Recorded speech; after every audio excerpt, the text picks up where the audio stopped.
SIT ಒಳ್ಳೆ ಅಧಿಕಾರಿ ಇದ್ದಾರೆ, ನಾನಿಲ್ಲ ಅಂತ ಹೇಳಲ್ಲ. ಆದರೆ ಕೆಲವರು ರಾಜಕೀಯ ಕುಮ್ಮಕ್ಕಿನಿಂದ ಕೆಲಸ ಮಾಡ್ತಾ ಇದ್ದಾರೆ. ನಾನು ಅವತ್ತೇ ಹೇಳಿದ್ದೆ, ನಿಮ್ಮೆಲ್ರಿಗೂ ಗೊತ್ತಿದೆ, ಅವರನ್ನ ಏನು ಕಿಡ್ನ್ಯಾಪ್ ಅಂತ ಹೇಳ್ತಾ ಇದ್ದಾರೆ, ಅವರನ್ನ ಇವರು ಕರ್ಕೊಬರಲಿಲ್ಲ.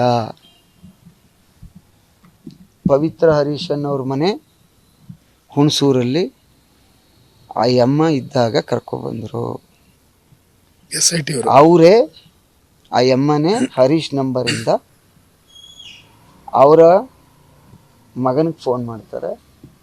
ಅದಾದ ಮೇಲೆ ಮಗ ಬೇರೆಯವ್ರಿಗೆ ಮಾಡ್ತಾರೆ, ಅವರು ಪೊಲೀಸ್ನವ್ರಿಗೆ ಹೇಳ್ತಾರೆ, ಅಲ್ಲಿಂದ ಕರ್ಕೊಂಡು ಹೋಗ್ತಾರೆ. ಹಾಗಿದ್ಮೇಲೆ ಕಿಡ್ನಾಪ್ ಹೇಗಾಯಿತು? ಆಮೇಲೆ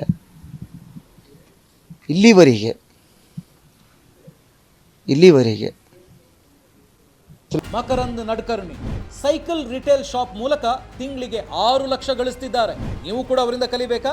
ಅವ್ರ ಜೊತೆ ವಿಡಿಯೋ ಕಾಲ್ನಲ್ಲಿ ಮಾತಾಡಬೇಕಾ? ಈಗಲೇ ಫ್ರೀಡಮ್ ಆ್ಯಪ್ ಡೌನ್ಲೋಡ್ ಮಾಡಿ. 76 ಏನು ಹೇಳುತ್ತೆ? ಯಾರು ನೋವಾಗಿರ್ತಾರೆ ಅಂಥವ್ರನ್ನ ಎಷ್ಟು ಬೇಗ ಸಾಧ್ಯ ಅಷ್ಟು ಬೇಗ 164 ಮ್ಯಾಜಿಸ್ಟ್ರೇಟ್ರ್ ಮುಂದೆ ಯಾಕಾಗಲಿಲ್ಲ? 161 ಸ್ಟೇಟ್ಮೆಂಟ್ ತೊಗೊಂಡಿದ್ದೀನಿ ಅಂತ ಯಾಕೆ ಇಟ್ಕೊಂಡಿದ್ದೀರಿ? ದಯವಿಟ್ಟು ಅರ್ಥ ಮಾಡ್ಕೊಳ್ಳಿ. ಅದರಿಂದ ಇದು ರೇವಣ್ಣವ್ರದ್ದು, ನಾನು ಬೇರೆ ವಿಚಾರ ಮಾತಾಡಲ್ಲ. ಅವರನ್ನು ಸಿಗಿಸ್ಬೇಕು ಅಂತ ಮಾಡಿರ್ತಕ್ಕಂಥ ರಾಜಕೀಯ ಷಡ್ಯಂತ್ರ ಇದು.